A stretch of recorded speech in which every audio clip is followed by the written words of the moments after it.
Slightly different in this small section here. I'm here to give you an update on policy around social enterprise and how that affects you as a staff group. We previously were involved in giving staff briefings in the pre-consultation engagement. Since then, there's been a number of policy clarifications which I'll go through, and I'll explain to you some of the further sources of information available. For those who haven't seen us before, NHS Elect is a NHS organisation. Its origins, before I joined them, with some of the work that Lord Darcy, he was playing Ara Darcy in those days, did with treatment centres and reducing waiting times and moving patients along new and innovative pathways. Elect also works with world-class commissioning and 18 weeks for the Department of Health, supporting innovation and change there.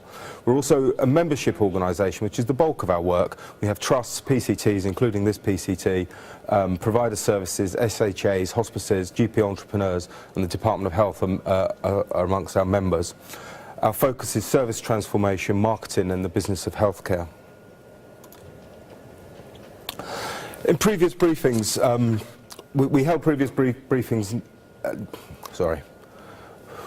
We were involved in the staff engagement sessions across the whole PCT prior to Christmas. We described the different options for the future of provider services at that point. We briefed staff on social enterprise and the gaps at that point in the policy detail, and set out what was known at the time about the pension passport.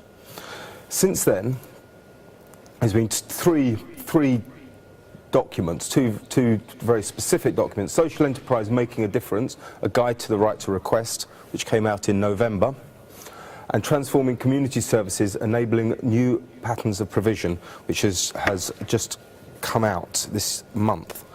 This has filled in the gaps in the policy that we alluded to at previous presentations, and we're here to update you.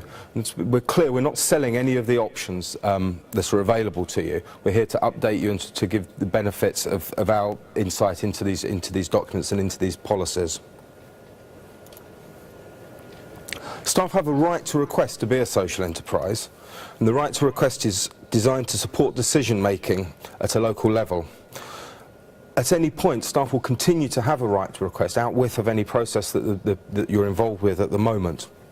This is taken from the introduction to that document, and it says that the social enterprise will not be the answer for everyone. It may be for a particular profession, and in this case it gives the example of podiatry or physiotherapy, a specialism such as musculoskeletal physiotherapy, a particular care group, or a combination of these.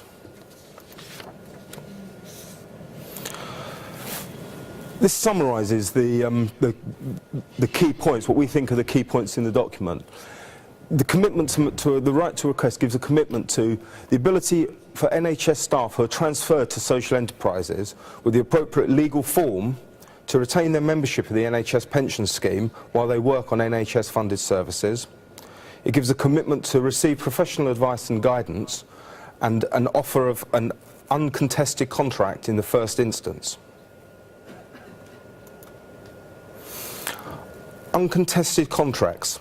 The offer of any organisation becoming a social enterprise will have the offer of an uncontested contract for up to 3 years, after which they would be tendered separately in the open market. There is some provision for longer 5-year contracts with a phased approach to tendering. Or alternatively, in certain circumstances, notably around whether encouragement of patient choice, PCTs can consider giving accredited willing provider status. Under this, you provide a service for an indefinite period as long as you meet fixed criteria and price as defined by the PCT.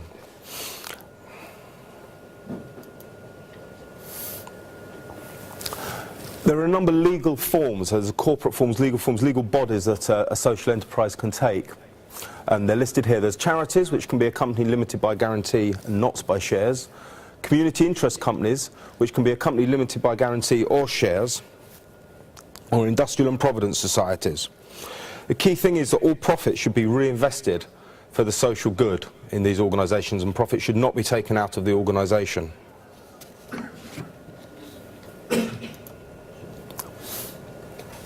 In terms of the pension scheme, I'm not sure if I hope most people can read this. I'll read this out. The NHS Next Stage Review recognised concerns about staff pension rights. In light of this, where PCTs and staff set up social enterprises under certain legal forms, which are the legal forms on the previous slides, to deliver services, staff transferring under 2P regulations can continue to benefit from the NHS pension while they continue to work on NHS-funded services. This, however, excludes entitlements under the Injury, Benefit and Compensation for Premature Retirement regulations, as well as pension scheme regulations dealing with early retirement, pension and redundancy. So there are some restrictions around early retirement on the pension passport for those that go into a social enterprise.